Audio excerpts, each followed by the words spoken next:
Shahabad press वार्ता में स्वामी प्रसाद मौर्य ने भाजपा की योजनाओं की उड़ाई धज्जियां। सुनिए स्वामी प्रसाद के प्रेस वार्ता के दौरान के बयान।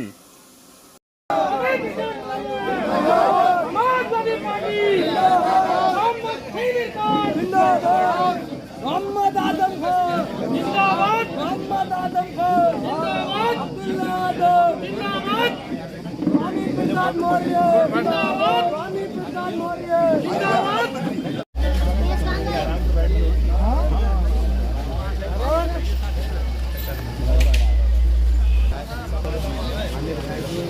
मौर्य लोग इधर आओ भाई, मौर्य भाई, मौर्य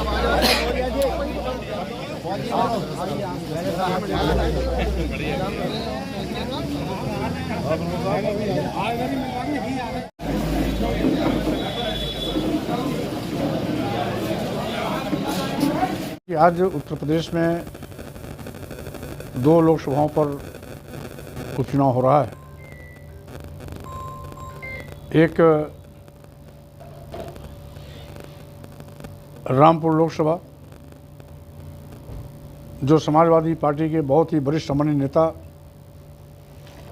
श्री आजम खान जी के सांसद इस्तीफे देने के बाद और विधायक चुने जाने के फलस्वरूप खाली हुई है। वहीं पर दूसरी ओर आजमगढ़, जहां से समाजवादी पार्टी के राष्ट्रीय अध्यक्ष पूर्व मुख्यमंत्री अखिलेश यादव जी विधानसभा में नेता विरोधी दल बनने के फलस्वरूप लोकसभा से इस्तीफा दिए हैं। रामपुर हो या आजमगढ़, दोनों लोकसभाओं पर एक लंबे अरसे से समाजवादी पार्टी का विजय परचम लहराता रहा है। दोनों समाजवादी पार्टी के गढ़ रहे हैं और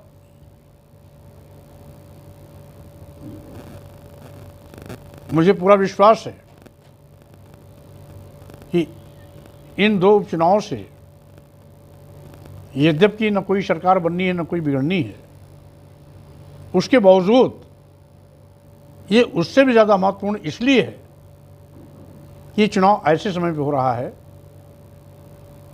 जब भारतीय जनता पार्टी की सरकार केंद्र की या प्रदेश की सभी मुद्दों पर बुरी तरह फेल हुई है। बेरोजगार नौजवान को नौकरी के लाले पड़ गए हैं। नौकरी के नाम पर नौजवानों को लाठियां खानी पड़ती हैं। इनके कार्यकाल में पहले तो कोई नौकरी आई नहीं, अगर आई भी तो भ्रष्टाचार की बलवेदी चढ़ गई है। वहीं पर आज करोड़ों करोड़ों की तादाद में बेरोजगारों की फौज तैयार हो गई। दलितों और पिछड़ों के आरक्षण पर डकैती डाली जा रही है। हिंदू के नाम पर दलितों और पिछड़ों के बलबूते पर सरकार बनाने वाली भाजपा जब सत्ता में आती है तो दलितों और पिछड़ों की हकमारी करती है, दलितों और पिछड़ों का सरकलम करती है। बाबा साहब डॉक्टर अंबेडकर के संविधान पर खतरा पैदा हो जाता है। आज भाजपा सरकार की न भारतीय संविधान में यकीन है, न कानून व्यवस्था में यकीन है। सरकार खुद सरकारी गुंडातंत्र के बलबूते पर चल रही है, अराजकता रवैया अपनाए हुए है। बुलडोजर ही इसका कानून है जिससे लोकतंत्र को दबाने की कोशिश की जा रही है। यही नहीं, महंगाई चरम पर है।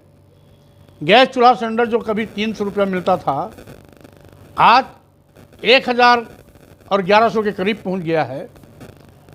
जो डीजल मोदी जी के प्रधानमंत्री बनने के पहले 55-56 रुपये लीटर मिलता था, आज 89-90 रुपया लीटर हो गया है। जो पेट्रोल मोदी जी के प्रधानमंत्री बनने के पहले 65-66 रुपये लीटर था, आज सैकड़ा पार कर गया है। आज महंगाई बेतहाशा जनता के लिए सरदर्द बनी हुई है। रही बात भारतीय जनता पार्टी सरकार, आज सभी मुद्दों पर इतनी बुरी तरह फेल हुई है कि हताशा निराशा में देश की सारी सरकारी संपत्तियों को बेचना शुरू कर दिया। एयरपोर्ट बेच रही है, एयर इंडिया बेच दिया, LIC बेच दिया, तमाम रेलवे स्टेशन और ट्रेनें बेच दी, पोरबंदर बेच दिया और साथ ही साथ कई बिजली घर बेच दिए। यहाँ तक कि अब यूनिवर्सिटी, मेडिकल कॉलेज और चिकित्सा विश्वविद्यालय भी बेचने पर उतारू हो गई। ऐसा लगता है ये सारी की सारी संपत्ति इनकी बपौती है और ये एक एक करके औने पौने बेच रहे हैं। वो भी अदानी अंबानी के हाथों में अरबों खरबों की संपत्ति को कौड़ियों के भाव बेच रहे हैं। सही मायने में आगे आने वाली जो हमारी नौजवानों की परंपरा है वो नौकरी से सदैव के लिए वंचित होने जा रही है, क्योंकि जिन सरकारी संस्थानों में नौजवानों को नौकरी मिलती है, जिन सरकारी संस्थानों में अनुसूचित जाति, अनुसूचित जाति के लोगों को आरक्षण का लाभ मिलता है, जिन सरकारी संस्थानों में नौकरियों में पिछड़ों को 27% आरक्षण मिलता है, उनके दरवाजे बंद होने जा रहे हैं। क्योंकि न रहेगी बांस, न बजेगी बांसुरी, न रहेंगे सरकारी संस्थान विभाग, न मिलेगा सरकारी नौकरी। और वैसे भी बनिया की नौकरी में आरक्षण नहीं होता, बनिया की सरकारी नहीं होती। अदानी और अंबानी के हाथों में जाने के बाद, प्राइवेटाइजेशन हो जाने के बाद ये सारे के सारे नौजवान सरकारी नौकरी के लिए तरस जाएंगे। इसी के साथ ही साथ आज इस सरकार की नीति है, पहले बेरोजगारों की फौज बनाओ, फिर नौजवानों की मजबूरी का फायदा उठाकर आउटसोर्सिंग भर्ती करके नौकरी देने की झूठी वाहवाही लूटो। आज अग्निपथ योजना के माध्यम से अग्निवीर सेना की भर्ती करने जा रही है, वो भी 4 साल के लिए। 17 साल में भर्ती करेगी, 21 साल में सेवा मुक्त हो जाएगा, वो भी आउटसोर्सिंग से, जिसमें पहले और दूसरे साल में 21,000 रुपया महीना, तीसरे साल में 23,000 रुपया महीना, चौथे साल में 25,000 रुपया महीना। ना ग्रेच्युटी है, ना पेंशन है, ना रिटायर्ड सैनिक का लाभ है, यहाँ तक कि सैनिक अस्पताल के चिकित्सा की भी सुविधा उसको नहीं है। काहे का अग्निवीर सेना? और 4 साल सेवानिवृत्ति के बाद ये भारतीय जनता पार्टी की सरकार ऐसे लाखों करोड़ों नौजवानों से सड़क किनारे कटोरा लेकर भीख मंगवाने की तैयारी कर रही है। यानी वो नौजवान, उसका परिवार मजबूर और लाचार जिंदगी जीने के लिए बाध्य हो जाएगा। इसीलिए अगर सेना में भर्ती करना ही है तो जो अन्य सैनिक हैं उनकी सारी सुविधाएं इनको मिलनी चाहिए, जितना उनका कार्यकाल है, जितना पेंशन है, जितनी सैनिक की सुविधाएं हैं, जितनी चिकित्सा की सुविधाएं हैं, वो सब मिलना चाहिए। लेकिन उसको देने के बजाय आज पूरा देश इनकी गलत नीतियों की आग में सुलग रहा है। नौजवान आंदोलित है, पूरा देश जल रहा है। इनको नौजवानों की चिंता नहीं है, इनकी अपनी जीत की चिंता है। ये जब चाहते हैं किसान बिल जबरदस्ती ला देते हैं, और जब चुनाव आता है तो उसको वापस ले लेते हैं। जब चाहते हैं तो अग्निवीर सेना की नियुक्ति करके नौजवानों को ठगने जबरदस्ती पाप करने जा रहे हैं। आज पूरे देश में हायतुबा मचा हुआ है। इसलिए ये दोनों उपचुनाव ऐसे महत्वपूर्ण चुनाव है, अगर बुरी तरह इनको पराजय यहां मिलती है तो इनकी उल्टी गिनती शुरू हो जाएगी। यद्यपि उत्तर प्रदेश की जनता ने विधानसभा के चुनाव में ही इनको नकार दिया था, उसका प्रमाण है हमारे पास। बैलेट पेपर वोटिंग में समाजवादी पार्टी 304 सीटों पर जीती थी, केवल 99 पर बीजेपी। ईवीएम मशीन में खेल करके ये कैसे आगे निकल गए, ये अपने आप में एक सवाल का जवाब भी है। और इसीलिए मैं कहना चाहता हूं, इन दोनों उपचुनाव में अगर बीजेपी बुरी तरह से हारती है तो इनकी उल्टी गिनती शुरू 2024 की लोकसभा में हम इनको सत्ता से बाहर करने में कामयाब होंगे। और इसीलिए रामपुर की लोकसभा के उपचुनाव और आजमगढ़ के लोकसभा का उपचुनाव देश की राजनीति में मील का पत्थर साबित होंगे, जहां से भाजपा के सफाई की शुरुआत होगी। डिप्टी सीएम आए थे, उन्होंने कहा कि ये राम राज्य है, अब्दुल्ला राज्य नहीं है।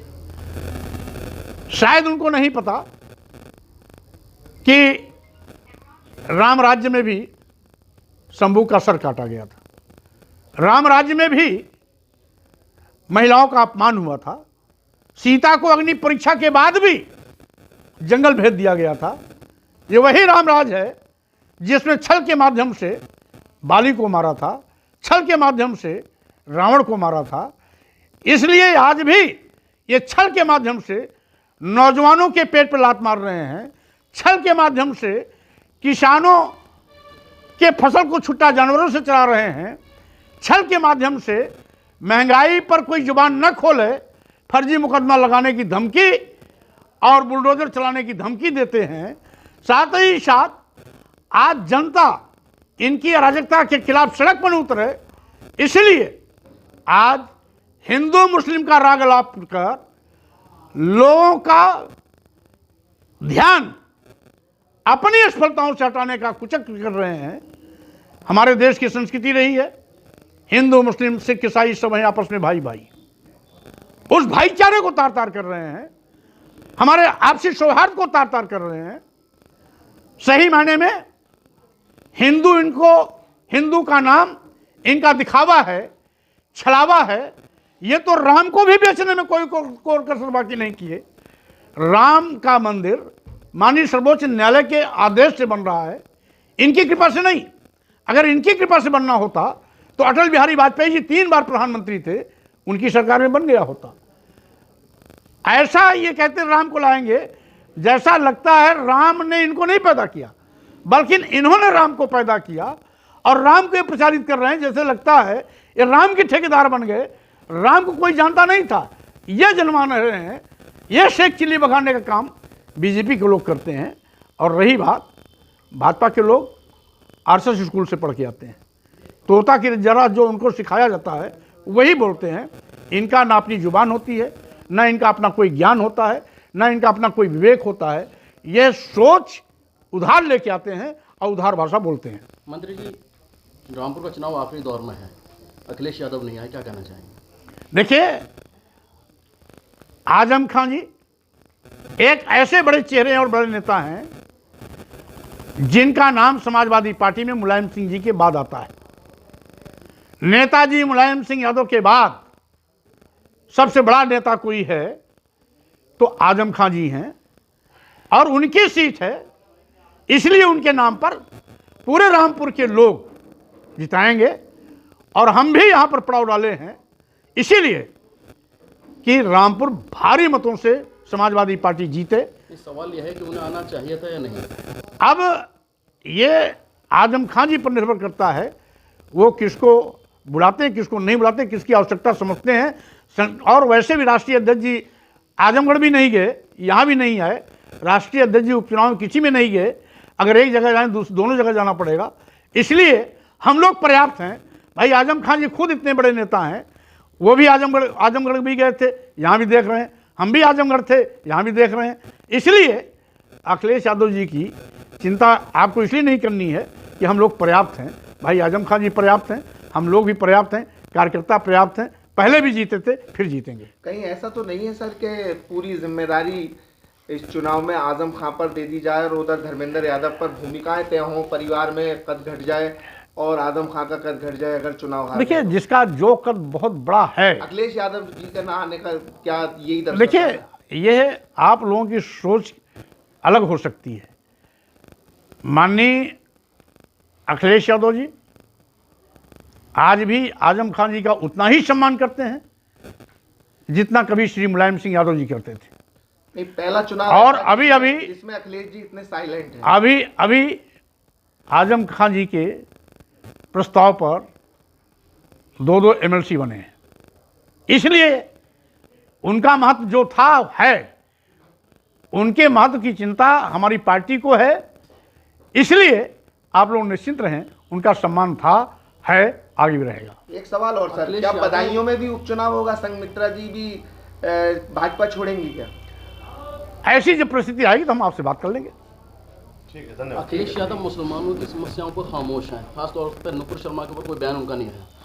देखिए, शायद हो सकता है आपके संज्ञान में आया हो, उनका बयान बहुत पहले आ चुका है। इस पर भी वो अपनी बात स्पष्ट कर चुके हैं और साथ ही साथ नुपुर शर्मा के खिलाफ कार्रवाई करने, एफआईआर दर्ज करने के बाद जेल भेजने की मांग वो कर चुके हैं।